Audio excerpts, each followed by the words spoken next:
Bien, alors dans cet exercice, 3 amis, Marie, Élise et Anne, ont des bonbons. On nous dit que Marie a 15 bonbons de plus qu'Anne. Élise en a 3 de plus que Marie.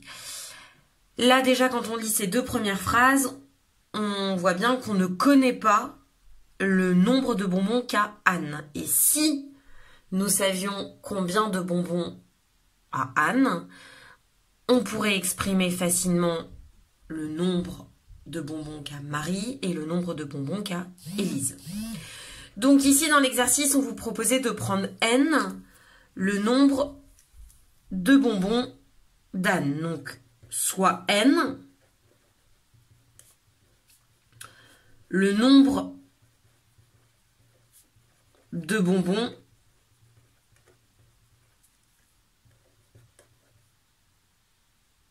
qu'a du verbe avoir qu'a Anne. Donc là, on va tout faire en fonction de N. On nous dit que Marie en a 15 de plus.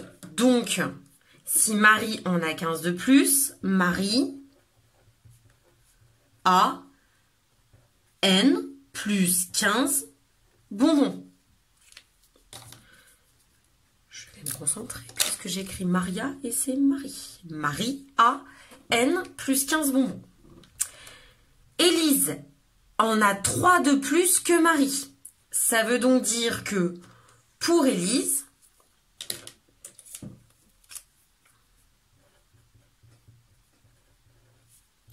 elle a déjà N plus 15, puisqu'elle en a autant que Marie, mais 3 de plus, j'ajoute 3.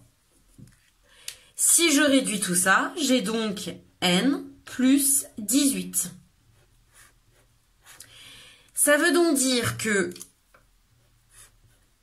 imaginons, si Marie a 5 bonbons, ça veut dire que si Anne a 5 bonbons, ça veut donc dire que Marie en a 20 et ça veut donc dire qu'Élise en a 23. Donc je reprends. Anne a un certain nombre de bonbons qu'on appelle N. Marie en a 15 de plus qu'Anne. Donc je prends ce nombre N, j'en ajoute 15. Et Élise en a 3 de plus que Marie. Donc elle en a déjà 15 de plus qu'Anne, plus les 3 par rapport à Marie. Elle en a donc 18 de plus par rapport à Anne.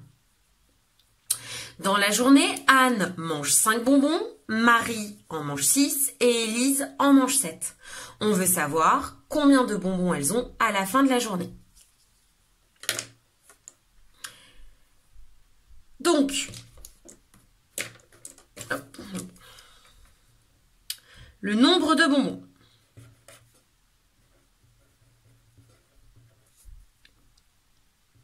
Le nombre total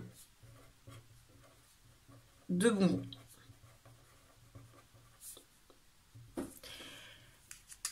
Alors, si on prend Marie, elle en a N plus 15.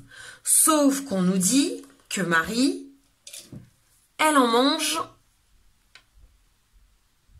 6. Donc, j'enlève les 6 qu'elle mange.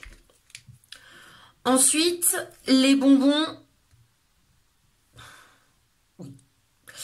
Les bonbons de Élise. Élise, elle en a N plus 18 et elle en mange 7.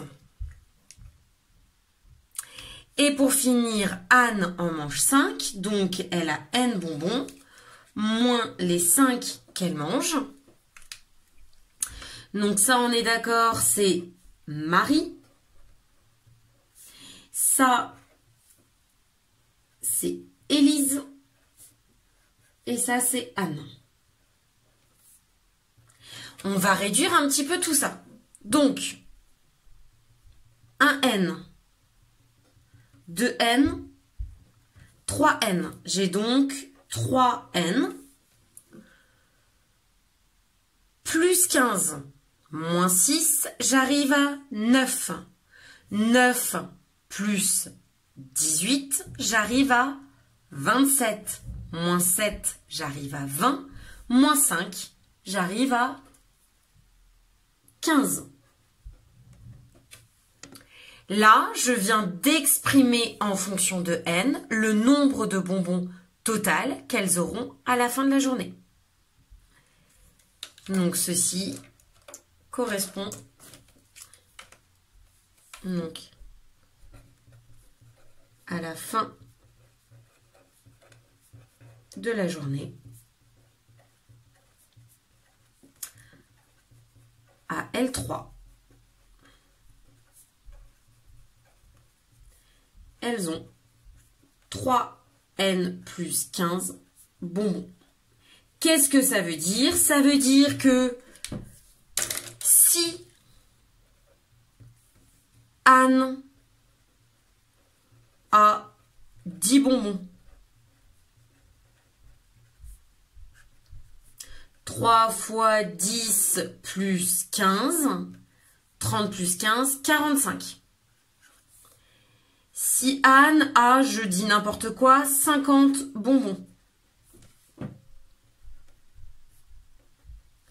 3 fois 50 plus 15, ce qui nous fait 165. Si Anne a 100 bonbons, 3 fois 100 plus 15, 315, etc. D'accord? Et donc,